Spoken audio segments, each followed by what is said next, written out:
Home makeover day 4। আমি 20 ডেজের যে video চ্যালেঞ্জটা নিয়েছি সেখানে আজকে হচ্ছে ডে 4। তো অলমোস্ট একটা রুম কমপ্লিট হয়ে গেছে। আজকে হচ্ছে তোমার এই যে কোয়ার্টারে আমাদের যে দুটো রুম আছে সেই রুমগুলোর আজকে কাজ হবে। তো একসাথে তো তোমরা জানোই আমার 3-4টে মিস্ত্রি একসাথে লেগেছে, তো যার কারণে আমার খুব প্রবলেম হচ্ছে চারদিকটা একসাথে ম্যানেজ করার।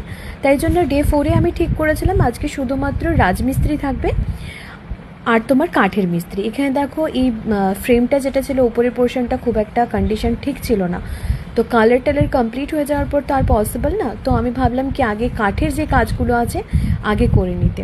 তো সেই জন্য দেখো এখানে তোমার কাঠের ফ্রেমটাকে চেঞ্জ করা হচ্ছে, চেঞ্জ করে একটা নতুন ফ্রেম দেওয়া হচ্ছে। আর এটা হলো আমাদের ঠাকুর ঘরটা। তোমরা যারা আগে আমার ব্লগ দেখো তারা তো দেখেছো ঠাকুর ঘরটা বেশ সুন্দর কন্ডিশন ছিল, কিন্তু এই যে জানালাটা ছিল না ওটা আমার পছন্দ ছিল না, একটু ওটা মনে হচ্ছিলো যেন না থাকলে বেটার হয়। আর এইদিকে দেখো তোমার কাঠের ফ্রেমটা রেডি করা হচ্ছে। তো বিষয় কী হয়েছে বলো তো, কোয়ার্টারগুলো তো আজ থেকে মিনিমাম 50-60 বছর আগেকার। তো স্বাভাবিক ব্যাপার, কাঠ এগুলো যেগুলো ছিল ফ্রেম বা কাঠের দরজা বলো জানালা বলো, সেগুলোর কন্ডিশন তো আস্তে আস্তে তো বুঝতেই পারছো খারাপের দিকে এগিয়ে গেছে। তো আমি ওই জন্য তোমার কিছুটা তোমার লোহার যেরকম আর কি হয় আর কি দরজা সেটা করে দিলাম, আর যেটার কন্ডিশন দেখলাম না সুন্দর আছে সেটা আমি চেঞ্জ করে দিলাম।